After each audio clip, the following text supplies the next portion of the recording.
Assalamualaikum warahmatullahi wabarakatuh. Bagaimana kabar anak-anak hari ini? Semoga sehat selalu dan tetap semangat ya. Pada kesempatan kali ini, kita akan mempelajari tematik 4.4 mengenal berbagai jenis pekerjaan subtema 1, jenis-jenis pekerjaan. Simak baik-baik ya. Pengaruh sumber daya alam terhadap jenis pekerjaan. Perhatikan lingkungan tempat tinggalmu. Apakah kamu tinggal di pegunungan, di dataran rendah, atau di wilayah pantai? Pekerjaan apa yang ada di sana? Untuk memahami materi ini, ayo kita simak video sampai selesai. Sumber daya alam di suatu daerah akan mempengaruhi masyarakat yang ada di dalamnya, karena sumber daya alam tersebut dari dataran tinggi sampai dataran rendah. Lalu apa ya yang dimaksud dengan sumber daya alam? Sumber daya alam adalah segala sesuatu yang tersedia secara alami dan dapat dimanfaatkan untuk memenuhi kebutuhan manusia. Di Indonesia, berdasarkan sifatnya, sumber daya alam digolongkan menjadi dua. Satu, sumber daya alam yang dapat diperbaharui.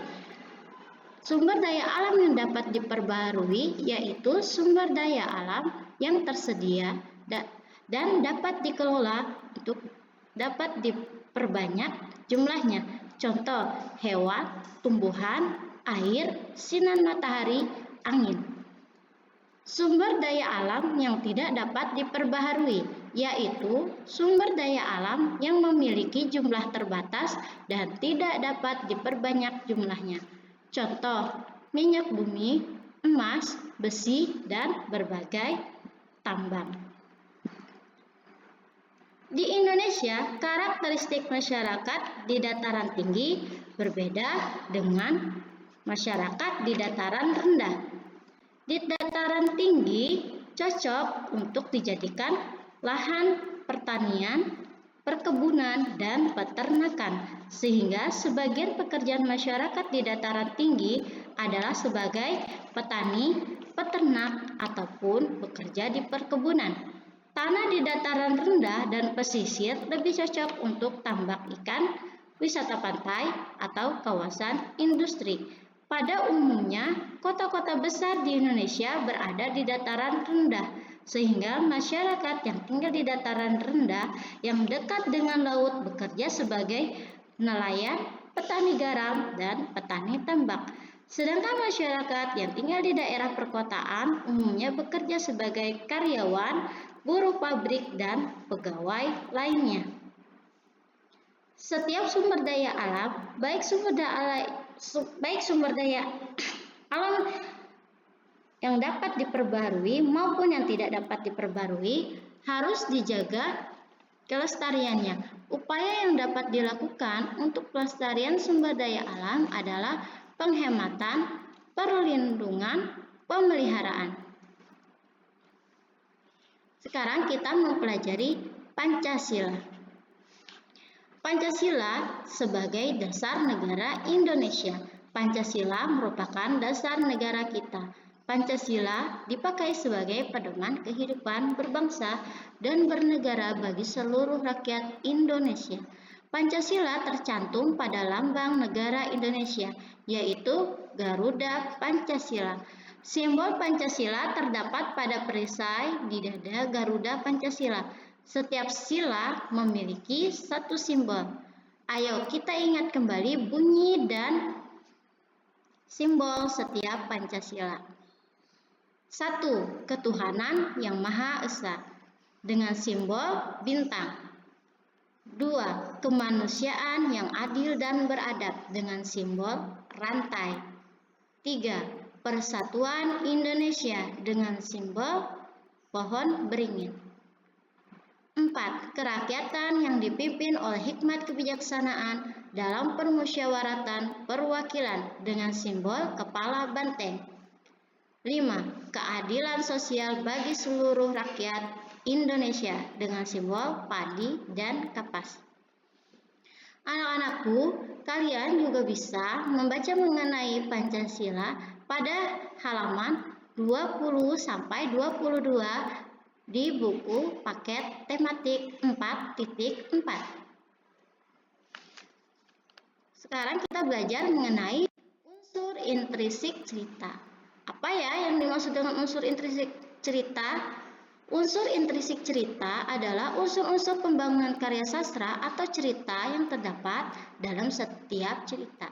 Unsur intrinsik cerita terbagi menjadi tema, alur, latar, tokoh, dan watak tokoh, amanat.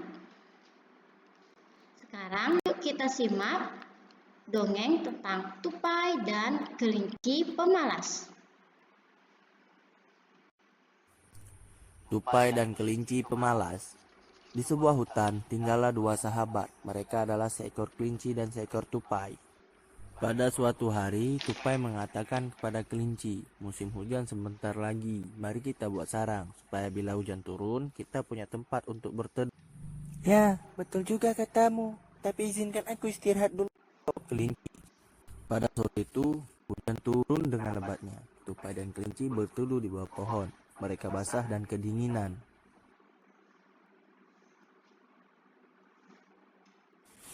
"Jika kita punya sarang, tentu kita tidak akan basah begini," kata tupai.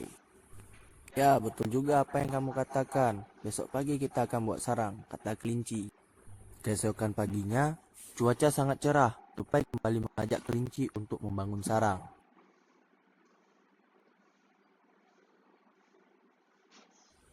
"Lebih baik kita pergi cari kayu untuk membangun sarang," kata tupai. "Tapi bukan sekarang, kita masih ada banyak waktu lagi. Marilah kita pergi cari makanan, aku sungguh lapar," kata kelinci. Mendengar jawaban kelinci, tupai menggeleng-gelengkan kepala melihat sikap sahabatnya itu. Pada sore itu, hujan turun lagi. Tupai dan kelinci basah kuyup karena tidak ada tempat berteduh. "Alangkah baiknya jika ada sarang. Besok kita harus buat sarang. Saya tak ingin terus basah seperti ini waktu hujan," kata tupai. "Kita tunggu besok sajalah," kata kelinci.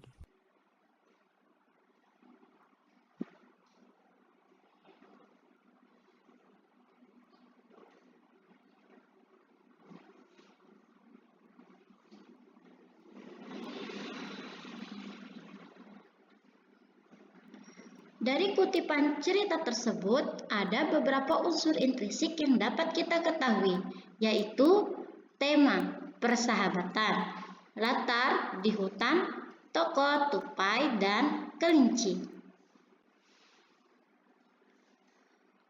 Sekarang kita belajar mengenai menggambar 3 dimensi. Simak video berikut ya.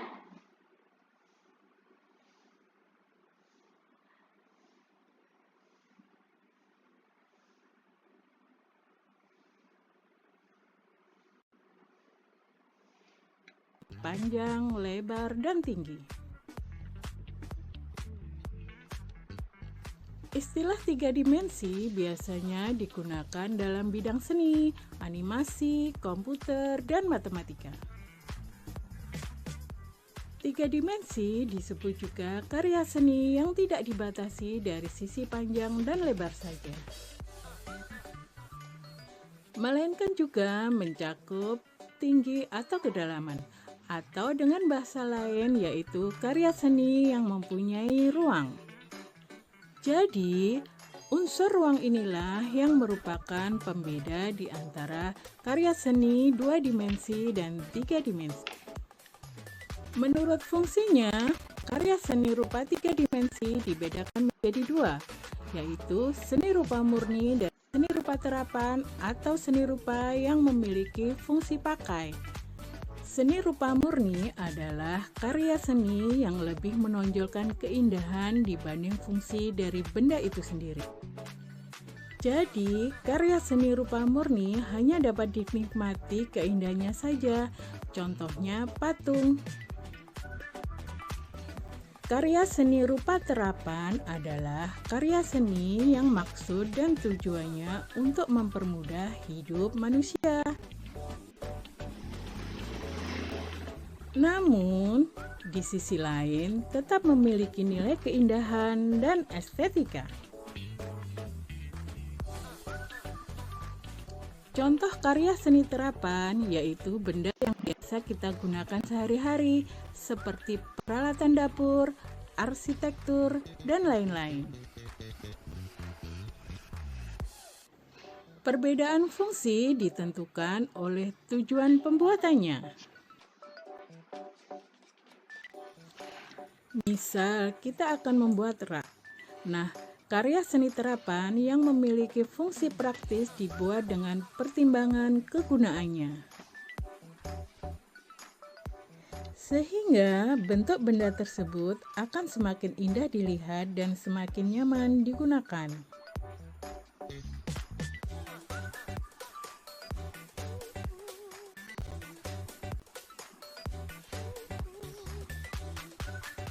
Ada 8 unsur seni, yaitu titik, garis, bidang, bentuk, ruang, warna, tekstur, dan gelap terang. Berikut teknik-teknik yang digunakan dalam pembuatan karya seni rupa 3 dimensi. 1. Teknik aplikasi, yaitu suatu proses pembuatan produk kerajinan tekstil yang terbuat dari potongan-potongan kain yang biasa disebut dengan kain perca. 2. Teknik mozaik, yaitu seni menciptakan gambar dengan cara menyusun kepingan-kepingan kecil berwarna dari kaca, batu, keramik, atau bahan yang lainnya. 3. Teknik merakit, yaitu menyambungkan beberapa potongan bahan menjadi sebuah karya seni yang baru. Cara ini disebut merakit, dan rakitan adalah hasil karyanya.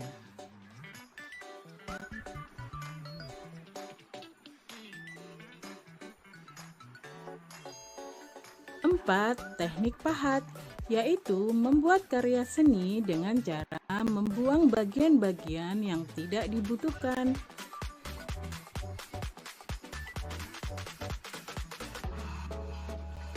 Teknik pahat ini biasa dibuat dengan menggunakan alat seperti matil, pahat, kikir, dan lain sebagainya. 5. Teknik cor atau menuang, yaitu menuang bahan cair ke sebuah alat cetakan.